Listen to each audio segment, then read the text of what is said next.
பசுமை பூமி விவசாயிகளை தேடி பசுமை பூமி என்ற கான்செப்ட்ல சிவகங்கை மாவட்டம் திருப்பத்தூர்ல நம்ம இன்னைக்கு வந்திருக்கிறோம். அந்த தோட்டத்தினுடைய உரிமையாளர் பெண்மணி இன்னைக்கு நம்ம மேடத்தை பாக்குறோம். மேடம் வணக்கம். வணக்கம் சார். உங்க பேரு மேடம்? கவிதா பாண்டி சார். சரி, சார் பேரு? அப்பாத்துறை.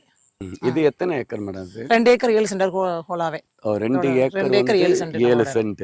இப்ப இதுல தென்னங்கன்னு போட்டு எத்தனை வருஷம் ஆயிடுச்சு மேடம்? இது 2 இயர்ஸ் ஆகுது சார். 2 இயர்ஸ் ஆயிடுச்சு. இப்ப உங்களுக்கு என்னென்ன பிரச்சனைகள் சார்? இந்த பாருங்களேன், நல்லா கொஞ்சம் ஒரு 15 டேஸ் நல்லா க்ரோத் ஆயிருக்கும் சார். அப்புறம் ஆட்டோமேட்டிக்கா வந்து எல்லோ கலர்ஸ் ஆட் ஆயிரும். இந்த பாருங்களேன், அந்த இருக்கு பாருங்களேன், ஒரு டார்க் எல்லோ வந்துரும். எந்தனா அப்படியே வந்து டவுன் ஆகி அப்படியே உட்காந்துருந்து சார். இந்த பாருங்க, இந்த மாதிரி வந்துரும். இந்த மாதிரி வந்துரும். இந்த மாதிரி வந்தோன்னா நிறைய கண்ணு இறந்துருக்கு. அந்த மாதிரி வந்து அது மாதிரி பண்ணி நல்ல விளைச்சல் எடுத்தீங்க. அதுக்கப்புறம் ஆனா இப்ப தென்னை அதுல போறனாலும் பிளான் பண்ணி தென்னை வருமா வரலன்னு பாக்குறதுக்காக உங்களை அழைச்சிருக்கேன் சார். யதார்த்தமா வந்து ஃபேஸ்புக்ல போறப்ப பசுமை பூமி வந்தது. அப்புறம் யூடியூப்ல போய் உங்க சேனல்ல பார்த்தேன். தோண்டி இருக்கப்ப எனக்கு ஒரு ஐடியா தோணுச்சு, ஏன் அந்த சாரை கூப்பிட்டு நம்ம வந்து இந்த இடத்த டெஸ்ட் பண்ணிட்டு நம்ம வந்து என்ன பயிரிடலாம் அப்படின்னு பண்ணலாமே. மாங்கன்ல எத்தனை வெரைட்டிஸ் இருக்கு சார், எந்த மண்ணுக்கு எந்த மாங்கன்னு போட்டா சூட்டபிள் ஆகும் அப்படிங்கறதுக்காக அதான் சார் உங்களை இப்ப நான் அழைச்சிருக்கேன். ஃபர்ஸ்ட் வந்து மண்ணை பாக்குறோம். சரியா? மண்ணு 2 அடிக்கு கீழே எப்படி இருக்கு மேடம்? 2 அடிக்கு கீழே வந்து நல்லதா சார் இருக்கும். அதுக்கப்புறம் வந்து இந்த ஏரியா சரள மாதிரி வரும் என்ன. ஆனா அந்த இது வந்து அந்த ஒரு 1/2 ஏக்கர் ஒரு மாதிரி இருக்கும் சார்.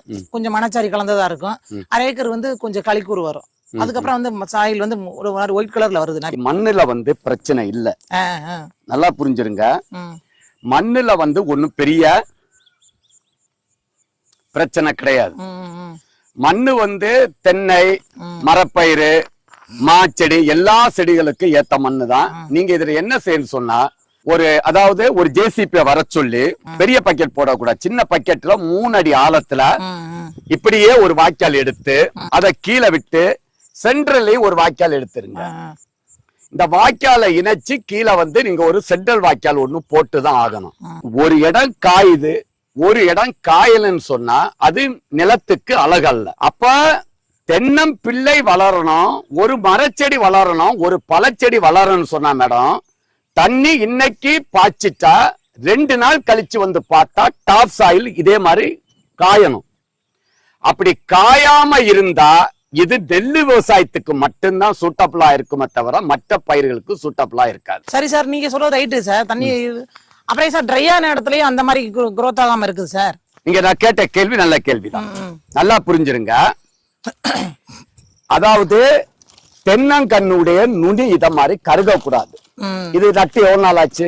2 இயர்ஸ் ஆகுது. 2 இயர்ஸ் மேல ஆயிடுச்சு. 2 இயர்ஸ் ஆகுது. 3 இயர்ஸ் ஸ்டார்ட் ஆயிடுச்சு. ஏன் வளருதுன்னு இப்ப நான் மேடத்துக்கு சொல்றேன். வடிகால எடுத்துட்டோம். ஓகேயா? முதல் பாயிண்ட், மண் வெட்டிய பிடிச்சு இங்க பாருங்க, இப்படி கொத்துங்க களைகளை. இங்க பாருங்க மேடம்,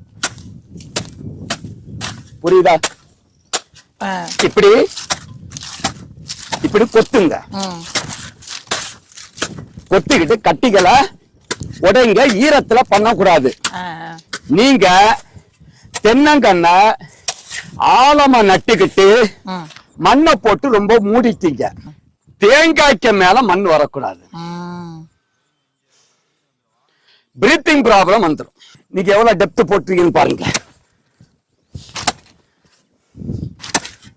பாருங்க,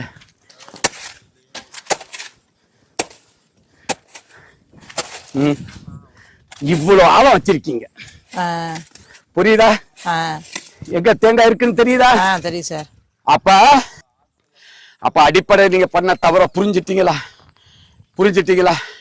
இரு நடும்போது அந்த தவற செய்யக்கூடாது. அப்படி செய்தா தென்னங்கண்டு வளர்றதுக்கு தயங்குமே தவிர ப்ராப்பரா வளராது. இந்த கருத்து ஓகேயா? Okay sir. முதல் கருத்து.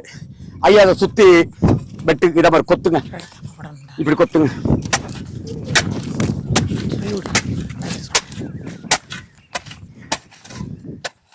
என்ன செய்யறேன்னு பாருங்க.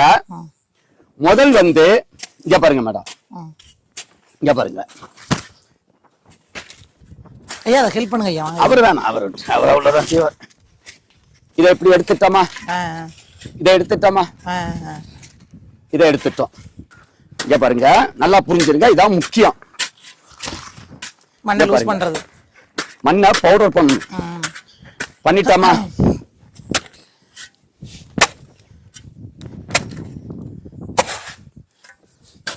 இவ்வளவுதான். இங்க பாருங்க, இப்படி ஸ்லோப்பா இங்க இருங்க. ஐயா பாத்துக்கோங்க. இங்க பாருங்க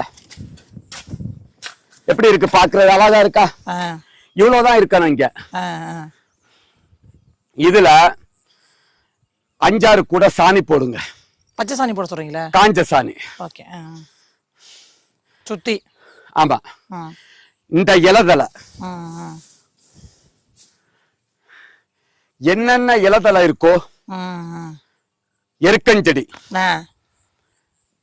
ஆவாரம் பூ, காட்டாமணக்கு செடிகள், புல்லுகள், வைக்கோல். வைக்கோல் தான் இந்த மண்ணைய உடனடியா மாத்திர தன்மை வைக்கோலுக்கு உண்டு. வேஸ்ட் வைக்கோல் இத எல்லாத்தையும் இதுல போட்டுருங்க. சரிங்க சார். இதுல இத கொஞ்சம் அகலமாயிடுங்க. இத கொஞ்சம் அகலமா எடுத்துக்கிறேன். இப்படி அகலமாயிடுங்க. இதுல போட்டுருங்க. இதுக்கு மேல இந்த தக்க பூண்டு 45-50 நாள்ல பூக்குமா? ஆமா. அத எல்லாத்தையும் புடுங்கி இதுல போட்டுருங்க. போட்டுட்டுங்க. இந்த குப்பைசாடி இலதலை போடும்போது ஒரு கண்ணுக்கு 6 மாதத்துக்கு ஒரு தடவை வேர் வளர்ச்சி, செடி வளர்ச்சி, பூச்சி நோய் கட்டுப்பாடு 1 கிலோ கற்பக ஆர்கானிக் கலப்போறோம். எண்ணெய் எடுக்காத வேப்பம் புண்ணாக்கு 1/4 கிலோ.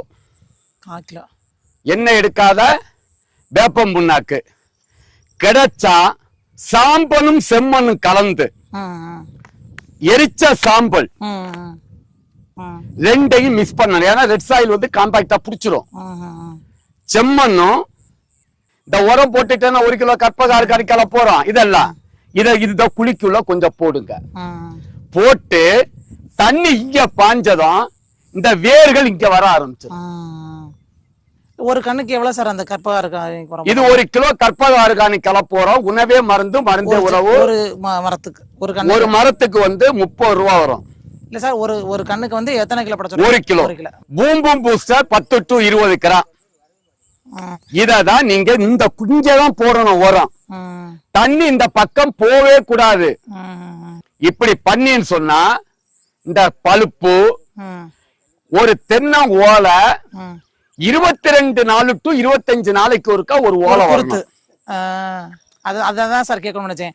எத்தனை நாளைக்கு ஒருக்கா, எத்தனை மாசத்துக்கு ஒருக்கா அந்த குருத்து வெளியில வரணும்? அதாவது நாட்டுறவங்களுக்கு 30 நாளைக்கு ஒரு குருத்து, நெட்ட குட்டைக்கு 25 நாளைக்கு ஒரு குருத்து, குட்டை நெட்டா 18 to குட்டரகம் 18 to 22. குட்டரகம் 18 நாள், குட்டை நெட்டா 22வது நாள்ல குருத்து வந்துகிட்டே இருக்காங்க.